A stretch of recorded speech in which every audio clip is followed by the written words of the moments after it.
What's cracking? So today's video is talking about the Fujifilm X-S10 once again. I just want to run you guys through some of the settings that I've changed in this camera to suit me during this past couple of weeks of using. So I've had this camera now for 2 weeks, sent over from Fujifilm, and straight away I noticed there's a big difference. I mean, this isn't a review video, but there's a big difference with the dials and stuff like that. If you're a Fujifilm user, you'll be used to certain things, and this camera is amazing, but some of the functionalities we're used to are changed around and are a bit confusing. So I'm just going to show you guys a quick 3-4 minute video of the settings that I've decided to do with this camera so it feels a little bit more fluid and works perfectly, and some settings that are really important to set up in your camera. So if you've got one of these cameras and you're ready to head out on a shoot, maybe you have some manual lenses and stuff like that, hopefully this video will help you guys out.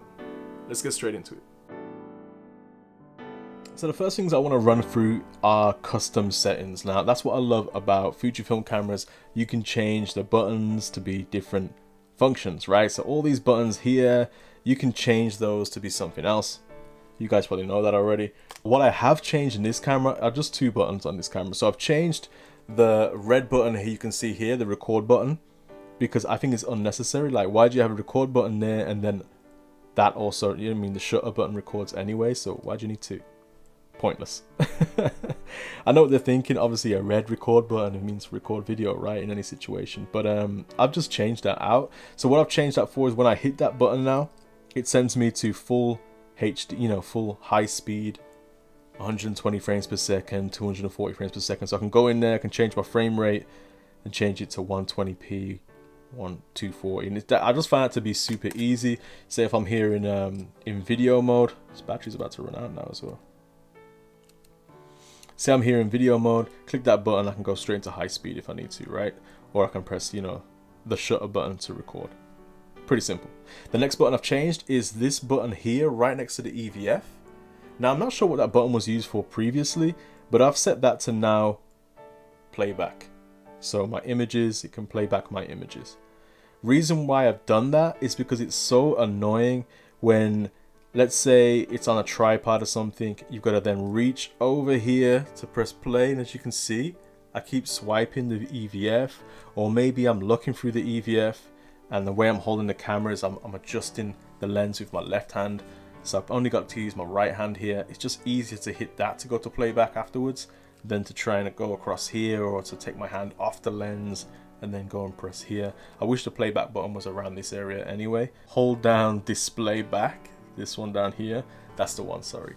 Then we can just simply go through, and as you can see, as I'm doing this, it's changing which buttons, which swipes, and everything like that you can do and switch and change. As you can see there, I've set that one to playback, and this one I've set to high speed. So then the next custom setting I've gone through on this camera is so that I can use lenses like this one. I'm using a manual focus lens at the moment, and if you don't know how to use manual focus lens on this camera, I'll show you some tips and tricks right now which will help you guys out. Now originally when you get the camera, you put a manual focus lens on here, you'll press the shutter button and you'll notice that no images will be taken. The reason for that is we need to go into the menu here, scroll down to the wrench, or the spanner here in England, and for some reason it's down in button dial settings. So click on this and you'll notice here it says shoot without lens and also shoot without card. I switched those both to on. Shoot without lens basically means right now the camera doesn't think there's a lens attached to it, because as you can see when I take this off, there's no like electronic connections here. So the camera has no idea there's a lens attached to it. So you need to go there and switch that to on. Originally it'll be off, obviously. Okay, cool. So now you've got the camera able to shoot with a manual focus lens. The next thing you want to do now is go into the menu again. So we want to set it to manual focus in this section here, and then keep going down. I think it's the next page. Manual focus assist. I have it on peak right now, and what peak is basically, I don't know if you can see here, but when I have something in focus, it should start to go red. I think I have it set to white right now, so you guys won't see that. No, it is set to red. It's just, I don't know why it's not showing properly. I think there's not enough detail here on the floor. But yeah, so focus peaking, I'll give you an example of how that looks. I would have done a pre-recording of that.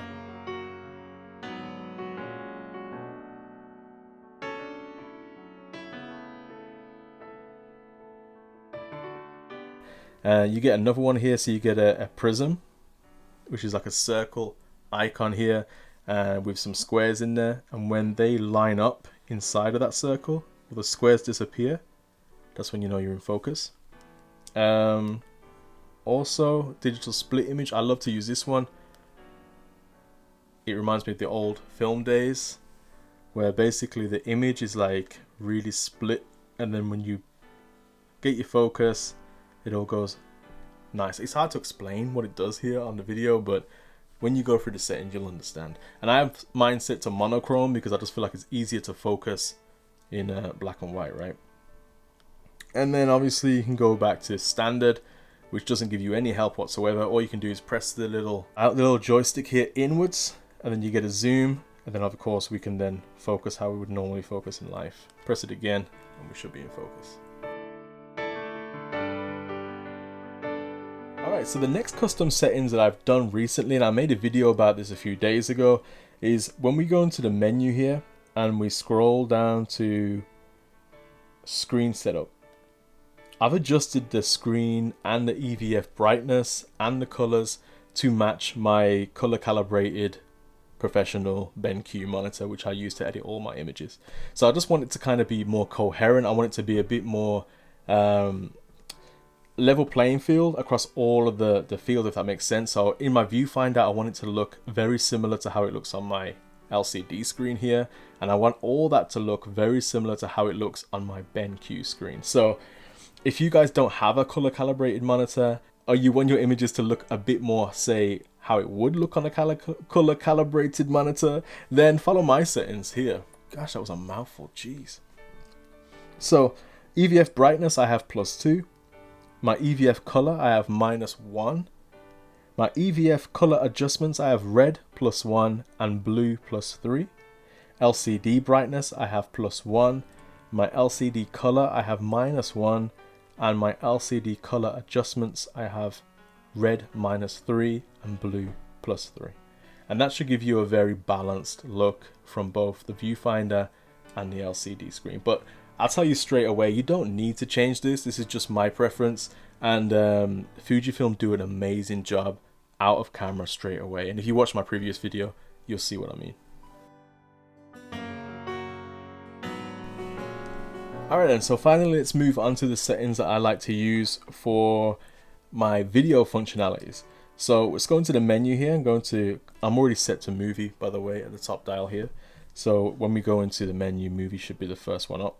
Now, I like to shoot in F-Log, not all the time, but I like to shoot in F-Log. Now, previously on older Fujifilm cameras, if you shot in F-Log, you were stuck with just a gray, you know, very dull image on the monitor. But now with the new Fujifilm cameras, we can tell the Fujifilm camera to put a preset on top so that it looks like we're just looking at a normal image, but in reality, it's an F-Log file underneath. So let's start off by clicking our F-Log on.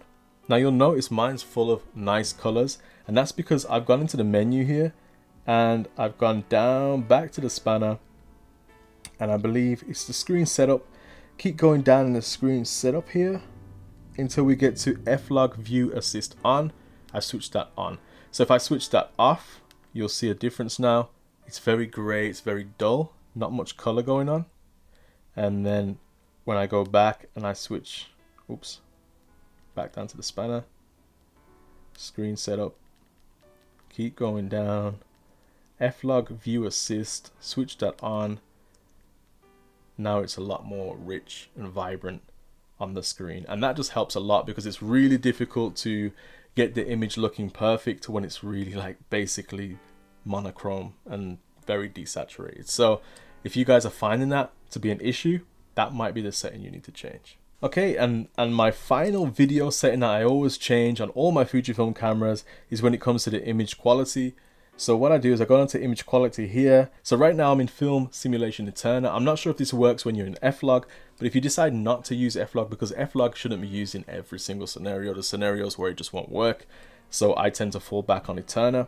What I do is I go down to the tone curve here and I just drop the highlights -2 and I drop the shadows -2. Now you'll notice that it kind of gives you an S curve or an inverted S curve, and it'll just bring the highlights, the edge of them off, and it'll lift the shadows just a little bit, and it changes the image quite nicely. It gives it such a more cinematic look. The color I like to keep on 0, although recently I've been having that on -1 because I just think it's a bit too colorful, a lot of these images, especially if you're using just normal Provia. Sharpness, I always drop that by 2 because these cameras are very sharp, and I will say this camera in particular has possibly the most sharpest 1080p video I've ever seen in any camera, so it definitely needs to be brought down a little bit. I mean, it's got nothing to do with over sharpening, it's just the file is so detailed that it needs a bit of sharpness taken off, just to look a bit more cinematic, a bit more film-like, right? And that's it. Everything else is pretty much basic. So those are the few settings, very few settings I like to change on my Fujifilm cameras or any camera I come in contact with. And well, I suppose these ones were specific to the Fujifilm X-S10. Did I say it right this time? X-S10, yeah, not SX10. I don't know why I keep getting it wrong. But yeah, hopefully these little settings here, they help you guys out if this is your particular model, your camera. So I hope you enjoyed it. If you found it informative, please do leave a like, leave a comment below. Let's just get in touch, let's talk. I like to communicate with everybody that leaves comments, because if you can take the time out, I can take the time out. And I will catch you in whichever video happens to come next on this channel. Stay safe, peace and love.